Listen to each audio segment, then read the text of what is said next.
Kitabımızı yazan Steve Hawson, resimleyen Kate Dobnin ve çeviren Ayça Derin. Hokus Pokus Diplodocus dünyanın ilk sihirbazı. Hokus Pokus Diplodocus bundan tam 150 milyon yıl önce doğdu.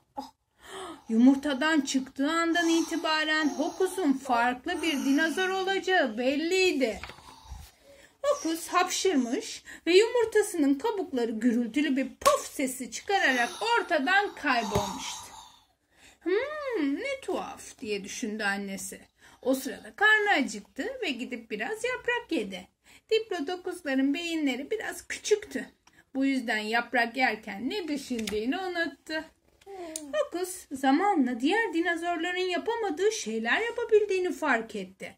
Kuyruğunu hafifçe oynatarak taşların, meyvelerin, hatta dinozorların ortadan kaybolmasını sağlayabiliyor. Sonra uzaklarda bir yerlerde onları tekrar ortaya çıkarıyordu. Arkadaşları bazen bu durumdan pek hoşlanmıyorlardı. Hokus birden havada bir pterodaktil sürüsünün belirmesini de sağlayabiliyordu. Deneme imkanı olsa bir dinozoru ortadan ikiye bölüp sonra tekrar birleştirebileceğinden emindi. Ama kimse denemesine izin vermiyordu. Hokus bazen kazayla da bir şeylerin ortadan kaybolmasına sebep olabiliyordu. Bir keresinde tam en sevdiği yapraklardan büyük bir ısırık alacaktı ki burun deliğinden içeri bir sinek kaçtı. Şuu! Ve akşam yemeği bir anda ortadan kayboluverdi. Derken bir gün ormandan aç bir T-Rex fırladı.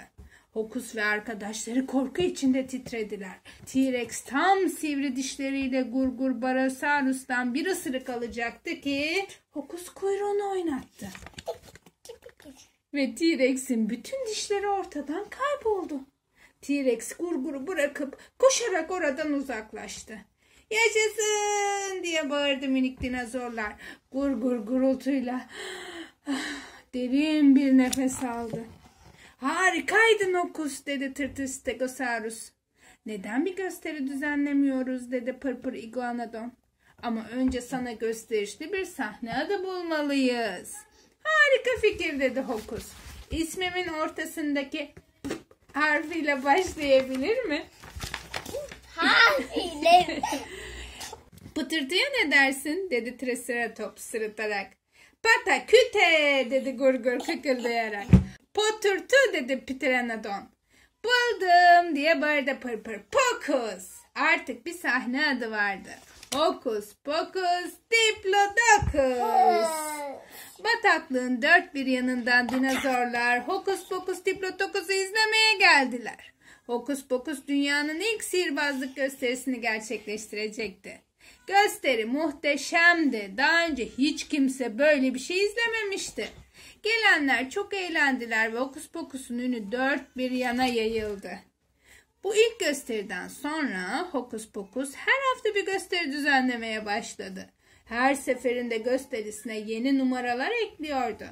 Zamanla Hokus'un yetenekleri daha da arttı. Artık daha büyük şeyleri de ortadan kaybedebiliyordu. Hokus Pokus Diplodocus doğum gününde o güne kadar gerçekleştirdiği en büyük gösteriyi düzenlemeye karar verdi. Hokus'u izlemeye her yerden binlerce dinozor geldi.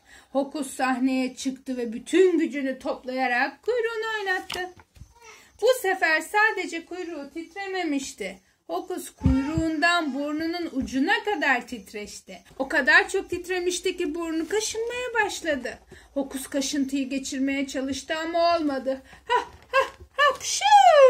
Hapşırıkla birlikte gök gürledi, yıldırımlar çaktı ve bir anda bütün dinozorlar ortadan kayboldu. Bugün hala hiç kimse dinozorların nereye gittiğini bilmiyor. Sence dinozorlar nereye gitti?